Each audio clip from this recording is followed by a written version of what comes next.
Nosso irmão hoje vai falar, e se eu mergulhar dentro de mim, o que vou encontrar? A palavra é sua, meu irmão, por favor, venha à frente. Jesus te abençoe e possa te ver. Bom dia. Vou começar dizendo bom dia por alguns motivos muito claros. Primeiro, porque o dia tem 24 horas, então ainda estamos no dia. Segundo, porque talvez o seu dia não tenha começado do jeito que você queria que ele começasse. Às vezes não foi um dia bom. Às vezes várias circunstâncias fizeram desse dia um dia um pouquinho mais difícil do que o que você imaginava. Mas nada impede de que seu dia termine bem. Nada impede que você comece agora, através dessa reunião pública, através da energia que nos envolve nesse local, nada impede que o seu dia termine bem. Então, se tudo não deu certo até agora, não se desespere. Daqui para frente as coisas podem dar certo. Ou pelo menos, darem da melhor maneira que se podem dar. E é assim que nós devemos viver os dias. Porque hoje, se eu for pensar em mim, apesar de eu não ter pensado nisso no dia de fazer a palestra, meu dia hoje foi muito difícil. Quase tudo que eu planejei para o dia de hoje deu errado. Mas eu estou aqui. E aqui é um novo começo do dia. E tudo indica que por eu estar aqui e por absorver essa energia espiritual e energia de vocês, o meu dia vai terminar melhor do que eu imaginava. Até 2 horas atrás, parecia que ele ia terminar pior do que eu poderia imaginar. Então, um bom dia para nós. Nunca esqueçamos disso. E um bom ano também, porque está começando, não é? Mal começou esse 2020. E começa ano é momento de quê? De planejar, de conjecturar, de criar muitas vezes metas mirabolantes que nenhum de nós vai cumprir, não é? E esse é um problema. Da gente querer transformar todo um processo encarnatório em um ano, e logo ali no mês de março você vai começar a descobrir que quase todas as metas que você fez, que eram inexequíveis, você não vai conseguir praticar. E aí você começa a se frustrar. E esse é um grande problema nosso, porque isso denota a falta de conhecimento. Por que nós, por conta de uma cultura, uma massificação cultural, fazemos várias metas mirabolantes que muitas vezes nós não vamos conseguir realizar? Não é melhor nós sermos mais honestos com nós mesmos e fazermos metas menores, coisas execuíveis, para que nós consigamos efetivamente realizar? Porque isso denota um conhecimento maior. Lembra daquele ditado que as pessoas dizem? Fulano quis dar um passo maior do que as pernas. E quantas vezes nós fazemos isso nas metas de fim de ano? Coisas que você não conseguiu em 30 anos de vida, você acha que em 2020 você vai conseguir. Para você conseguir uma coisa que você não conseguiu em 30 anos de vida, em 2020, você tem que estar tentando fazer isso há pelo menos de 2010 para cá. Que é uma constante tentativa. Quem sabe assim você consegue. Porque as coisas não acontecem do dia para a noite. Os milagres nesse sentido não acontecem. É todo um processo complexo de transformação, de conhecimento e reconhecimento. E é por isso que nós propomos hoje a reflexão para nós fazermos juntos nessa pergunta. Se você hoje, finalmente, conseguisse mergulhar dentro de você mesmo, o que você encontraria lá?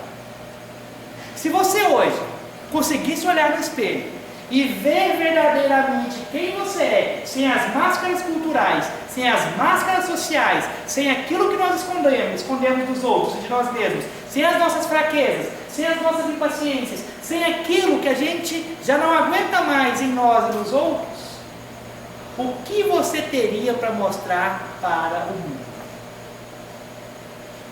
E quando a gente começa a pensar nisso, nós começamos a perceber que a gente não se conhece tão bem assim.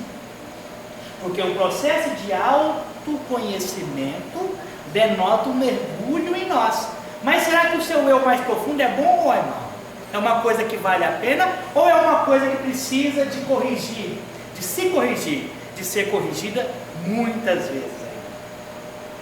Se nós pensarmos bem na nossa história humana, a noção do subconsciente, a noção desse outro eu, porque hoje nós podemos dizer, que nós somos nós, eu, Diego, estou aqui dando palestra, mas eu sou o Diego agora que está dando palestra. E existe uma série de circunstâncias que fazem eu ser uma pessoa, muitas vezes, para muitos aqui, que normalmente eu não sou. Por isso que muitas vezes nós vemos palestrantes espíritas, pessoas espíritas, e nós vangloriamos as pessoas, colocamos ele no pedestal. E às vezes a pessoa não é nada daquilo. Porque existe uma circunstância aqui social também, espiritual, psicológica. Será que lá no meu dia a dia eu sou esse Diego?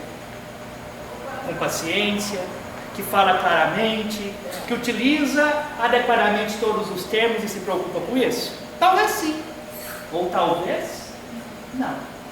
E nós? Quantas máscaras você usa por dia? Quantas roupas você veste em cada ambiente que você está? E outra coisa, será que a gente tem que ser original o tempo todo? Será que se você for quem você é o tempo todo, as pessoas vão te aguentar? Esse é um grande desafio psicológico, porque muitas vezes é fácil fazer um discurso psicológico não profundo, e eu infelizmente hoje em dia, com os cursos péssimos de psicologia que nós temos, você tem psicólogos cada vez mais vazios, que não entendem nada de psicologia, e tentam falar de psicologia. É fácil eu dizer que a gente tem que superar as máscaras, mas será que nós ainda estamos prontos para viver numa sociedade que não tem máscaras, em que a gente não tem que se adaptar a certas circunstâncias sociais? Imagina se você falar para as pessoas que você não gosta delas, é claro, né? Imagina se você falar aquilo que você sente o tempo todo para as pessoas, sem nenhum tipo de filtro, sem nenhum tipo de equilíbrio. Como é que vai ser a sua vida social? Então esse processo de auto-reconhecimento, de mergulho em si próprio, é um processo complexo, é um processo profundo, porque eu sou o que eu estou falando aqui, mas eu sou um outro eu. Quantas vezes nós aqui não nos reconhecemos? Ou alguém aqui nunca passou por um momento em que você não reconheceu a sua atitude? E quando eu digo isso, eu não estou falando só coisa ruim não. Tem horas que você toma uma atitude de coragem que você pensa, nossa, nunca que eu pensei que eu seria capaz de fazer isso. Não é verdade? Quantas vezes nós tomamos atitude que nós nos orgulhamos? Que se fosse em outro momento alguém te perguntasse, você faria isso? Você fala, opa, eu não teria coragem. E a hora que a coisa aperta, você vai lá e faz. Fala, nossa, nem eu sabia que eu tinha essa capacidade. E outras vezes, quantas vezes você faz coisas ruins, negativas, tristes, das quais você sempre abominou nos outros e acabou fazendo, e depois você se envergonha de você mesmo? É porque nós temos camadas de eus. E o seu eu profundo, aquele eu, no sentido freudiano, do ego, que na verdade é eu, né? E lá do seu subconsciente, ele muitas vezes, ele vai ser um ser complicado se a gente for ouvir ele o tempo todo. É por isso que nós temos, né, as orientações espirituais, as circunstâncias sociais, para nós dosarmos aquilo que nós somos. Mas nós precisamos de conhecer esse verdadeiro eu, porque você só vai conhecer você verdadeiramente quando você superar essas ilusões. E quando você superar as ilusões sobre você mesmo, você começa a superar as ilusões sobre o seu próximo. Por que eu me iludo em relação às pessoas? Porque eu me iludo em relação a mim mesmo, porque eu me projeto nas outras pessoas. Eu acho que as pessoas têm que ser do jeito que eu acho que elas são, e não do jeito que elas são de verdade. Mas se elas também não sabem como elas são, como é que elas serão? Então nós vamos ser o que nós somos verdadeiramente, sendo, dia a dia. E aí vamos pensar nesse subconsciente, vamos pensar nesse outro eu, que ele é novinho. Vocês sabiam que durante a Idade Antiga, não vou falar nem da história que antecedeu a Idade Antiga, a Macedônia, os grandes povos gregos, mas durante a Idade Antiga, com o nascimento da filosofia no Ocidente, as ciências aqui no Ocidente, depois na Idade Média, chegando à Idade Moderna, vocês sabiam que a noção do subconsciente não existia? Nós tínhamos na Idade Média um sujeito que não era um sujeito, ele não era importante. Tanto é que é comum você comprar livros medievos, quem gosta da temática da filosofia medieval, da religião medieval, que é fantástica. Muitas vezes você vai comprar um livro para ler e está escrito lá anônimo. Não tem nome, as pessoas nem colocavam o nome. Porque a noção do eu, ela não era importante. Você, indivíduo, não era mais importante do que o coletivo. E esse eu ainda problemático, o eu psicológico, isso não fazia nem parte. Porque era uma sociedade fechada. A divisão social na Idade Média era um triângulo de cabeça para baixo. Então, você nascia numa certa posição social, você tinha uma vida muito segura. Por quê? Porque você sabia que você não ia sair daquilo. Se você nascesse filho de ferreiro, o que você seria? Um ferreiro. Não havia possibilidade de você ascender na escala social. Então, a vida naquele sentido era muito segura e fechada. Uma sociedade hermética. O problema da contemporaneidade, o que eu chamo de contemporaneidade aqui, é tudo que ocorre a partir da Revolução Francesa. Na história, na filosofia, nós chamamos a história antiga, a história medieval, a história moderna. História contemporânea é a partir de 1773. A partir da Revolução Francesa, nós chamamos de história contemporânea. É lógico que tem coisas mais contemporâneas e coisas menos contemporâneas. E tem umas subdivisões aí, mas tem subdivisões aí que são muito problemáticas. Vamos focar nessa. Com a vida no século XIX, principalmente no século XX, o ser humano ele dilatou suas possibilidades de escolha. Só que à medida que você dilata suas possibilidades de escolha, a sua vida fica mais insegura. Porque uma escolha, ela é complexa. É lógico que a sua escolha, ela está dentro dos limites sociais, culturais, psicológicos e espirituais em que você se encontra. Ninguém é livre em absoluto. Você é livre dentro do seu limite de possibilidades. É isso que é o livre-arbítrio. Você não pode tudo. Mesmo porque o seu corpo não consegue tudo que você quer. Sua mente não consegue abranger tudo que você quer abranger. Então, ninguém aqui é livre de verdade. A liberdade não é para espíritos como nós. Nós temos livre-arbítrio. E existe um oceano de diferença entre liberdade e livre-arbítrio. O único espírito livre que pisou na terra se chama Jesus Cristo. Ele era livre, porque a sua vontade era a vontade cósmica. Então, nem a matéria, nem outras barreiras psicológicas e espirituais o prendiam. Nós, tudo nos prende. O seu corpo te prende aqui na Terra. A sua mente te prende nos seus preconceitos, nas suas opiniões, nas suas convenções sociais. E à medida que nós vamos evoluindo, nós vamos nos libertando desse processo.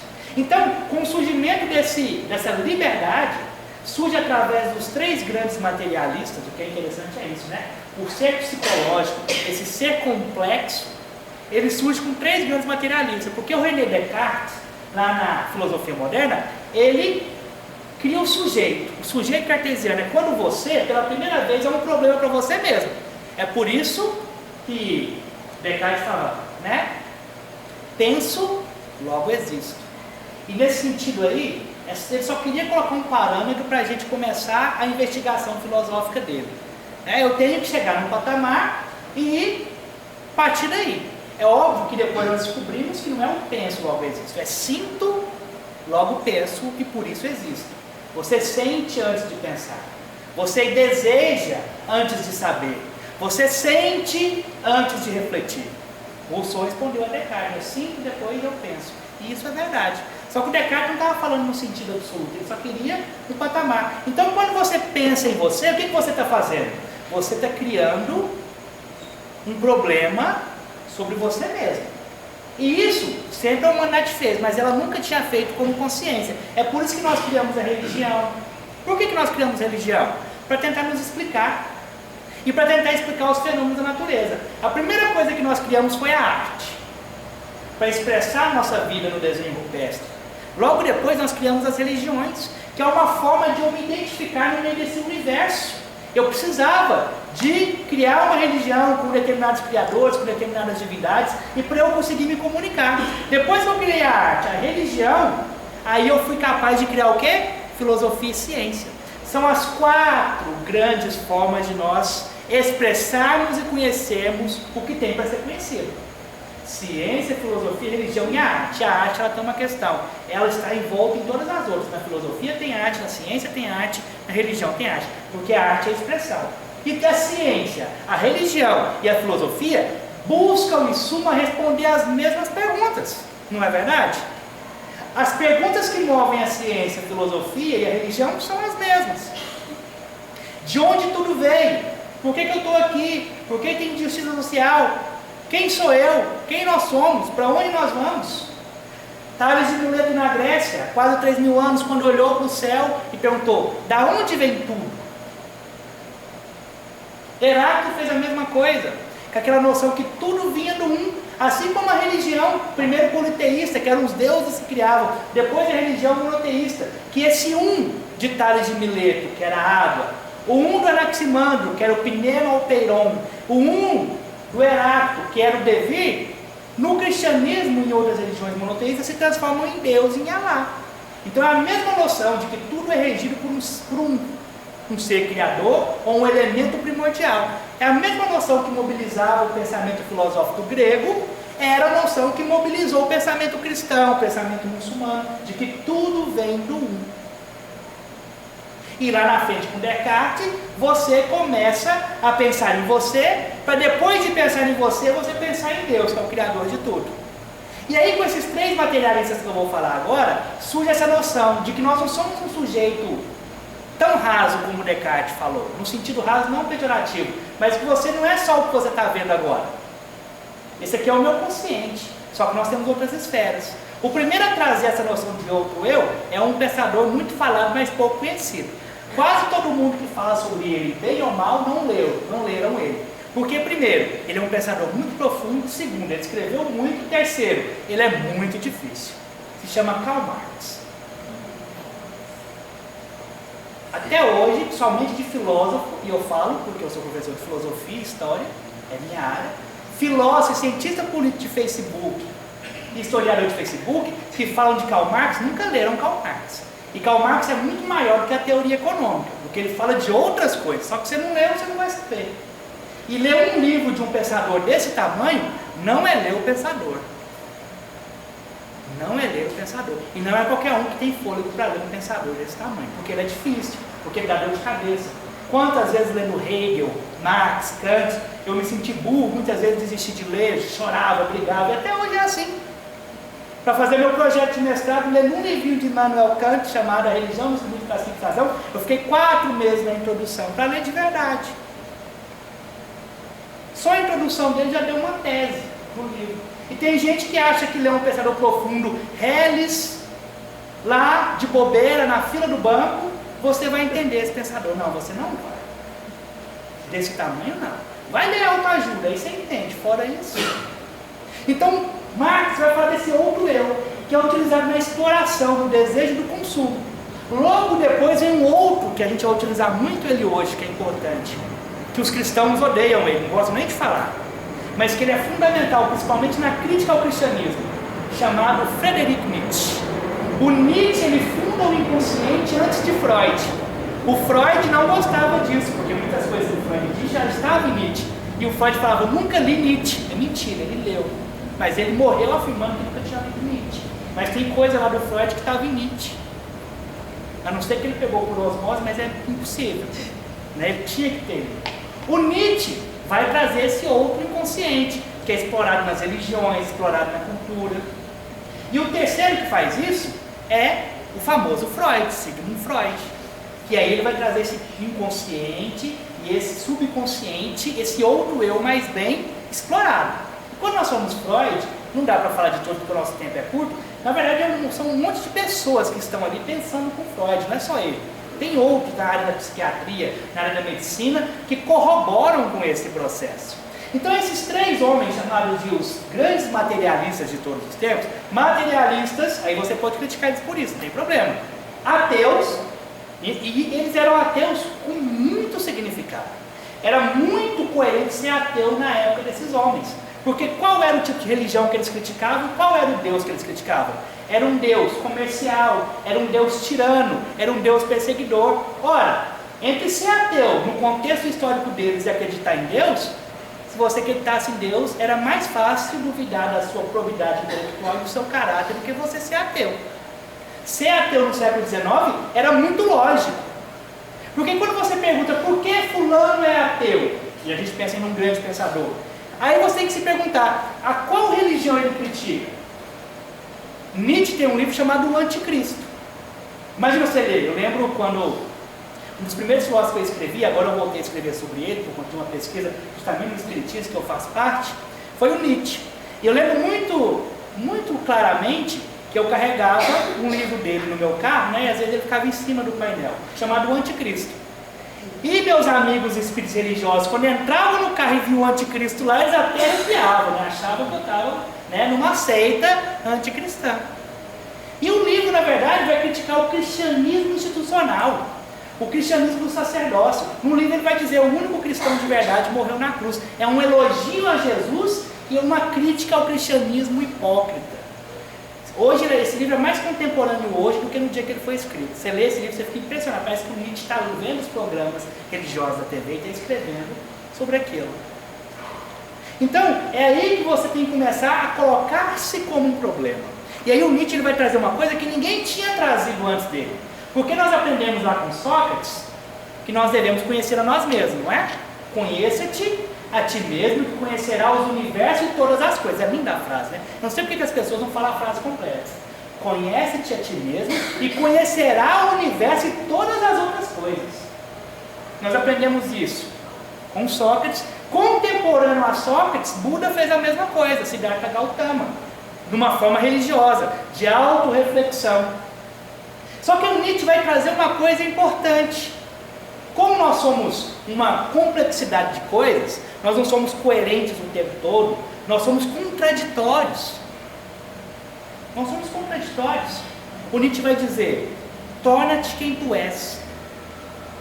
Ora, quando eu me proponho a mergulhar em mim mesmo, eu tenho que primeiro, para eu ser melhor e para eu me autoconhecer, vocês concordam com Nietzsche que eu preciso primeiro me tornar quem eu sou de verdade?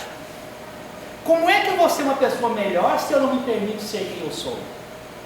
É óbvio que eu não estou dizendo aqui que você tem que virar um maluco e só falar o que pensa. Não, nós estamos vivendo em sociedade. Não dá, você tem que ter peneiras mesmo. Isso é natural. Agora, de você para com você mesmo, o olhar no espelho, o processo de auto-reconhecimento, porque nós estamos nos reconhecendo, não é nem conhecendo, porque nós somos seres milenares. Nós estamos num processo, tem um livro da Joana de Anjos que se chama Autodescobrimento. Nós estamos num processo de descoberta, de descobrir. O que significa descobrir? É destampar alguma coisa que estava tampada. Quando eu falo descobrir, é que estava encoberto. Eu estou fazendo o quê? Eu estou descobrindo. Então não tem nada que era um mistério, só estava encoberto. Então eu preciso de descobrir. Aí quando você vai descobrindo, você vai tirando essas camadas, você vai começar a perceber quem você é de verdade. Você vai se tornar quem você é. Você vai começar a falar não para as coisas que você deve falar não e acha que é necessário naquele momento falar não. Você vai começar a falar sim para as coisas que são necessárias naquele momento para você falar sim. Obviamente, sempre lembrando que você vive dentro de uma sociedade. Porque aí nós vamos dar a noção freudiana de id, ego e superego, que são noções corretas, mas a descrição de algumas dessas noções feitas por Freud, elas são equivocadas. O André Luiz, para esclarecer sobre esses três conceitos, num livro chamado No Mundo Maior, tem um capítulo chamado As Esferas do Ser, que ele vai falar sobre a parte fisiológica do cérebro e junto com a parte fisiológica, ele vai mapear o cérebro e vai falar onde é que está essa parte espiritual. Essas três dimensões que Freud chama de id, ego e superego, né? Na verdade o Freud não utiliza a palavra ego, nós é que traduzimos ego, ele usa em alemão eu, é eu, não tem ego, né? Então você tem o id que vem lá de idiosincrasia, identidade. O que é a sua identidade? É aquilo que você é, não é? Por isso que o nome chama id. Id é o que é mais próximo de você. Lá o Freud vai dizer o que do id? Ora, que o id é aquele ser, aquela coisa que quer, é o desejante. Qual é o primeiro sentimento que você manifesta na infância? É o desejo, é o querer, não é? A seu filho chega na determinada que é o do egocentrismo. Isso é meu, a mãe é minha, a cadeira é minha, o brinquedo é meu. E você vai desenvolvendo primeiro o querer. Depois você desenvolve uma outra possibilidade, que é o poder. Eu quero, eu posso, que já é uma peneira. Será que tudo que eu quero eu posso?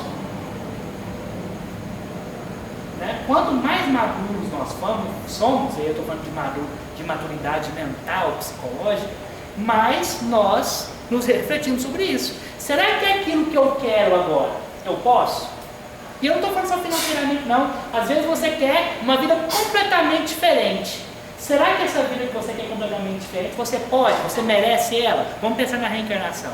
Será que aquela doença que você traz com você, aquela limitação física que você traz com você, não é a salvação da sua encarnação? Infelizmente os espíritas não conhecem Allan Kardec. Isso é uma crítica ao movimento espírita. A maioria de nós espíritos não lê Kardec. O primeiro texto de Kardec no livro A Gênese é sobre Deus. E depois desse texto sobre Deus é sobre o mal. O texto ele começa dizendo, olha, o que é mal para o ser humano? O que é mal para o ser humano não necessariamente é mal para Deus.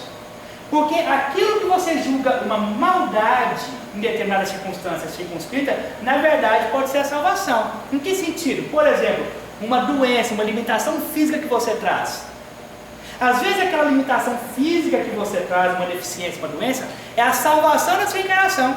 Se você não tivesse essa doença, ou se você se curasse desse problema nessa encarnação, talvez você perderia toda a sua encarnação. Tem um caso do Chico Xavier que narra mais ou menos isso. É um menino que vegetava. Ele nasceu sem os braços, sem as pernas, surdo, por consequência não falava, né? No máximo emitia sons, não com clareza, cego também. E aí a mãe vai consultar o Chico, porque imagina, né? A gente fica pensando, por que uma criatura nasce assim? Aí o Chico recebe a orientação espiritual e diz, olha, ele nasceu assim porque é o único jeito de completar a encarnação dele. Ele já se suicidou várias vezes. Se ele viesse com os outros problemas, mas com as pernas, de alguma forma ele ia dar um jeito de se jogar de algum lugar e se matar. Se ele viesse com os outros problemas, sem as pernas, mas com os braços, ele daria um jeito de se matar. Se ele viesse com tal problema, mas falando, ele daria um jeito de convencer alguém a matar ele. E assim, foi o único jeito de ele, pelo menos, terminar uma encarnação.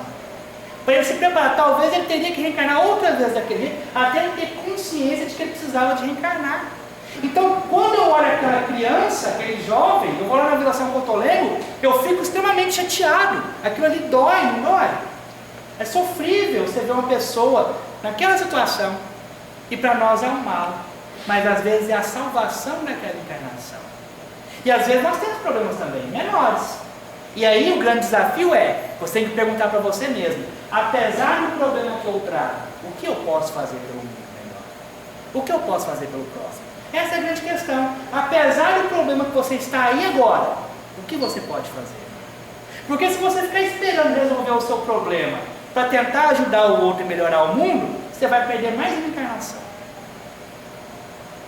Então, apesar da minha dor, apesar do meu sofrimento, apesar das minhas dúvidas, apesar do meu problema financeiro, apesar da minha dor física, apesar do que eu estou vivendo, o que eu posso fazer pelo meu próximo?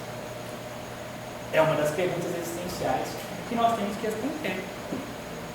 E essa pergunta carece de uma maturidade. É quando você passa do eu quero e do eu posso para o que eu devo, que é a terceira dimensão, que é a ética do dever. O que você deve? E aí o André Luiz, também correspondendo a Freud, essas três perguntas éticas, vai fazer essa divisão de três. Então, o id representa o quê? O seu querer, tudo que você quer. Você quer fazer tudo sem limite. Eu brinco muito com meus alunos, né, nessa dimensão aí. Porque às vezes, você não gosta de uma pessoa, você quer agredir ela. Vamos, né, um fato hipotético, obviamente. Mas eu falo, eu quero agredir essa pessoa, porque eu não vou com a cara, não gosto dela. Você pode? Até pode. Fisicamente você pode, né? E aparentemente você pode fazer isso, correr e ninguém te pegar. Mas você deve? Essa é a grande questão. São essas dimensões que a gente tem que responder. Então aí entra a outra dimensão. Então o id é esse, que você quer tudo, até o que você não deveria querer. Aí vem o ego. O ego é a dimensão do eu posso. O ego é aquele que fala, né? O eu agora. Eu tenho muita coisa que eu quero, mas tem muita coisa que eu não posso. E aí não é um eu não posso consciente muitas vezes. Às vezes você não pode porque a sua circunstância financeira não deixa, a sua circunstância física não deixa, intelectual. Não é verdade?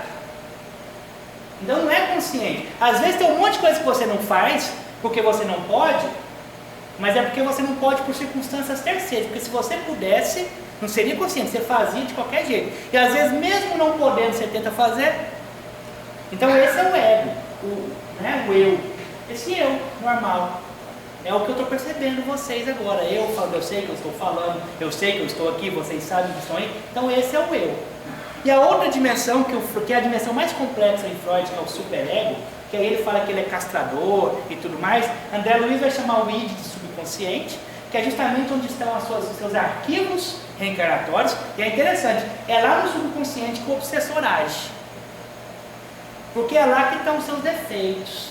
Lá é que estão as suas vicissitudes. Lá é que está a parte ruim. Então é no seu eu mais profundo que está a coisa que você mais quer esconder.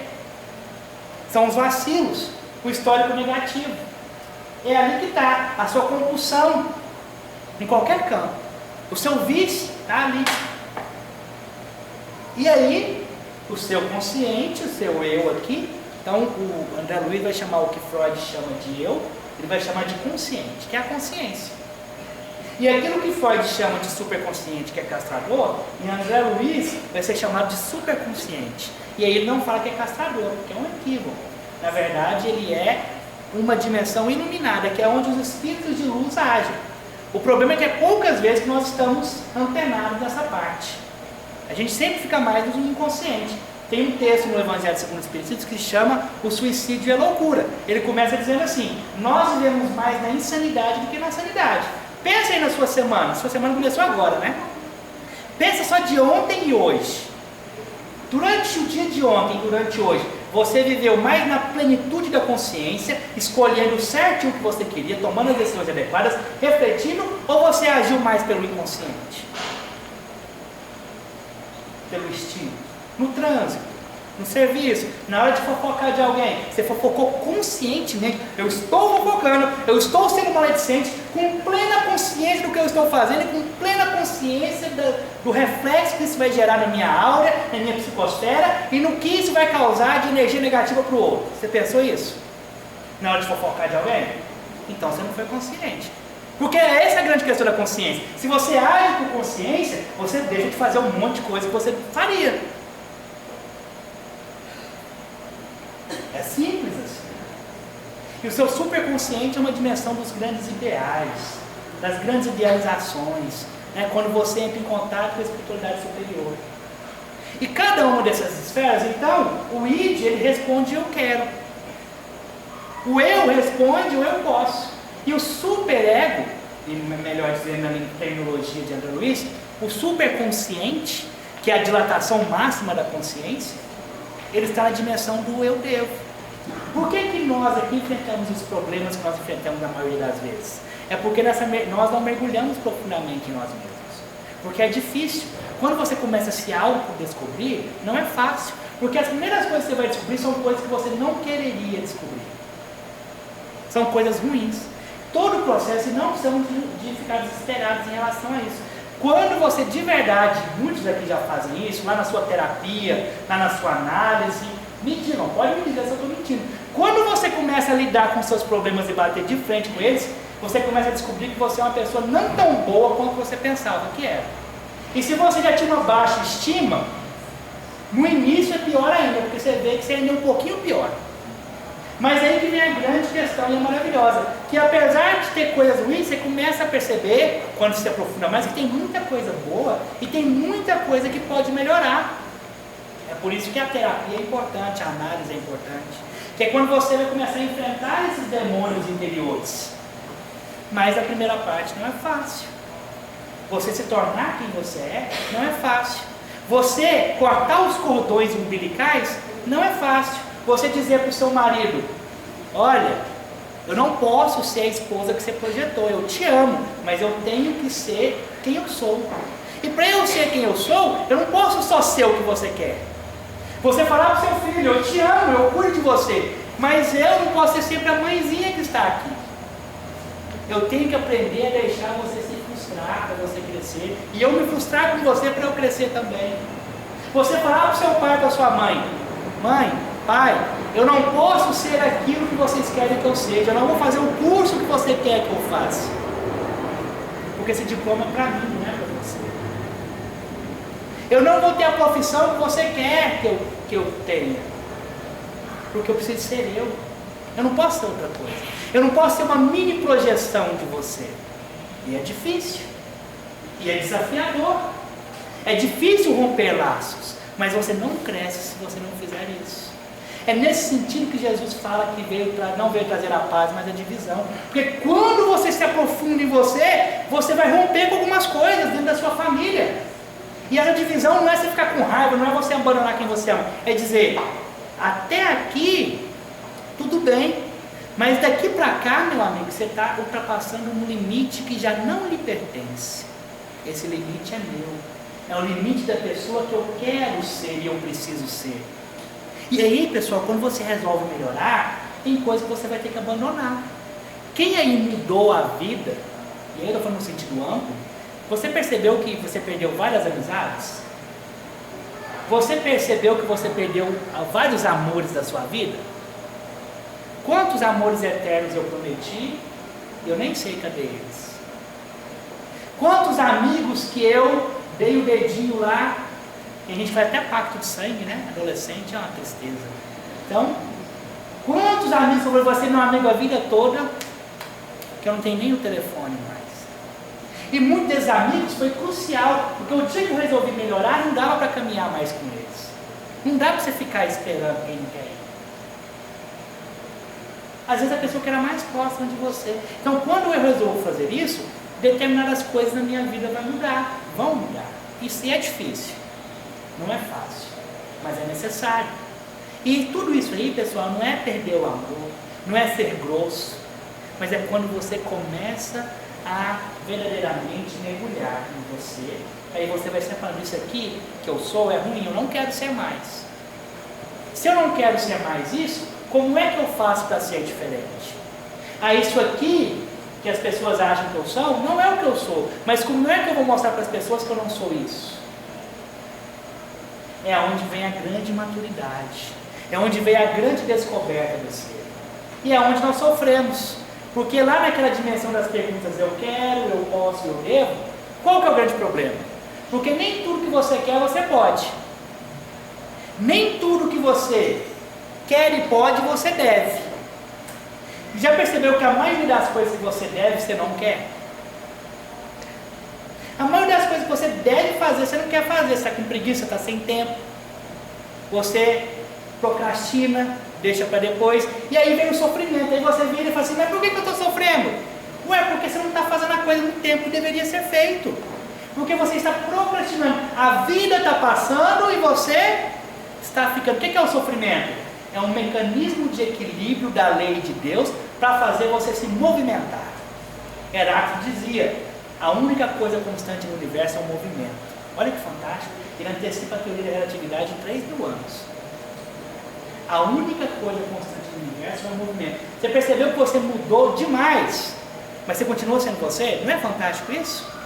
Eu tenho 32 anos, como eu já mudei, mas eu continuo sendo eu. Mas eu mudei demais. É tão triste, imagina, você fica sem ver uma pessoa por 10 anos, a pessoa te abraça e fala, nossa, mas você não mudou nada. Que pessoa miserável você não mudou nada. Sério mesmo? E tem gente que acha bom, né? Nossa, eu continuo com a mentalidade que eu tinha com 18 anos, eu continuo com a arrogância dos 18 anos. Nossa, você não amadureceu, você não se frustrou de lá pra cá, você não mudou um monte de coisa, você não percebeu que um monte de amores eternos não eram eternos, você não percebeu que um monte de amizades maravilhosas não eram amizades maravilhosas, você não percebeu que um monte de coisa que você achava que você sabia, você não sabe nada. Realmente você é uma pessoa que está em perigo, e aí você não entende porque você está sofrendo. O sofrimento é movimentação, não é castigo. Deus não castiga ninguém, mesmo porque não foi Deus que impôs o sofrimento, foi você que se colocou nele. Porque nós espíritos temos só o que é a falta de autoconhecimento, qual a falta de mergulhar em nós, na verdade, de nós mesmos. Quantas vezes espírita tem umas manias de falar umas coisas que eu acho que espírita não pensa antes de falar, porque se pensasse não falava. Quantas vezes chega num espírita lá, o cara está sofrendo, aí ele vira, você está bem? Né? Eu entendo, às vezes ele está bem, aí ele está sofrendo, aí ele fala, não, eu estou sofrendo assim, mas é porque Deus quer. Meu Deus, Deus não quer que você sofra.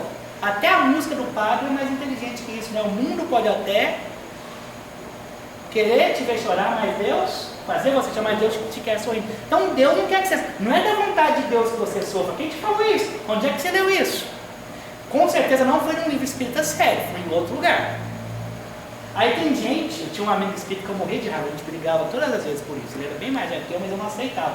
Que aí ele virava pra você, fulano, como é que você está? Ah, eu estou melhor do que eu mereço. Ou então Deus é injusto. Se você está melhor do que você merece, e eu acho que eu não estou nem tão bom quanto eu queria estar, então Deus é injusto. Por que Ele dá mais para você e menos para mim?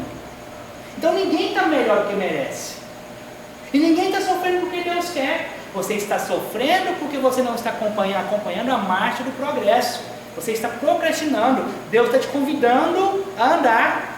E você também não está melhor do que você merece. Se você tem o que você tem, é porque você merece aquilo que você está tendo. Do lado bom ou do lado negativo. Se você tem aquele defeito que está te incomodando, é porque você angariou aquele defeito nas escolhas erradas que você fez. Agora você tem que superá-lo. E mesmo na hora de superar as vicissitudes, a Clarice Lispector tem uma frase que as pessoas adoram repetir dela, que ela diz o seguinte, que é muito profundo isso dá uma tese de doutorado. Ela vai dizer, mesmo combater os próprios defeitos requer muita cautela. Nunca se sabe qual é o defeito que sustenta todo o teu edifício. Olha que profundo isso. Nunca se sabe qual é o defeito que sustenta tudo o que você é.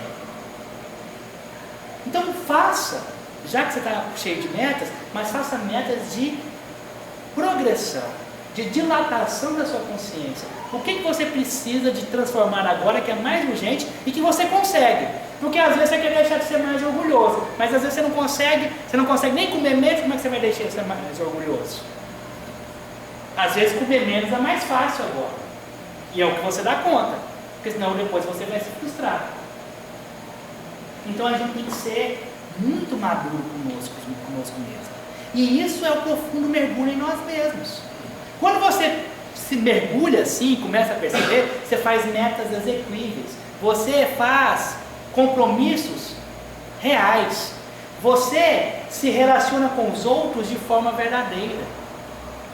Porque você está sendo quem você é. E na medida em que você é quem você é, você permite que o outro seja quem ele é. E aí os mundos começam a orbitar harmoniosamente uns em relação aos outros. Porque o que é a relação social? É você tocar no mundo do outro com respeito. Isso é uma relação social. A Joana de Ângeles tem um livro que não tem nada a ver com o Bert Hellinger, né, que é a Constelação Sistêmica, que é um livro que chama Constelação Familiar da Joana de Ângeles. Não tem nada a ver com a terapia, né? Mas é porque foi escrito bem antes e tudo. Mas por que ela chama constelação familiar? Porque cada pessoa que vive é um órgão que está na gravitação dos seres. E presta atenção, como é que funciona uma constelação? Um planeta invade o campo magnético do outro? Não, porque se invadir, o que acontece? Explode, acaba o planeta, não é? Então, o que é interrelacionar-se?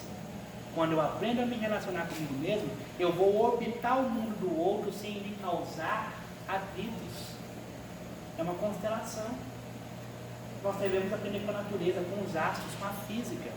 Como é que você orbita o mundo do outro? O problema é que a gente não orbita o mundo do outro, nós atritamos o mundo do outro. Então, reencarnar, conquistar você mesmo, é justamente dilatar sua consciência para que finalmente você consiga se relacionar melhor com você. Por consequência, você vai se relacionar melhor com o seu próximo e por consequência, você vai cumprir aquilo que Jesus falou das duas leis maiores. Amar a Deus de todo o teu coração, de toda a tua alma e ao próximo a si mesmo. Porque qual é o caminho mais próximo para Deus? É o outro. Você vai fazer caridade com o outro. Você vai ter paciência com o outro. Você vai conviver com o outro. A pessoa que está aí do seu lado, se você conhece ela ou não tem problema. É essa pessoa que é o caminho para Deus.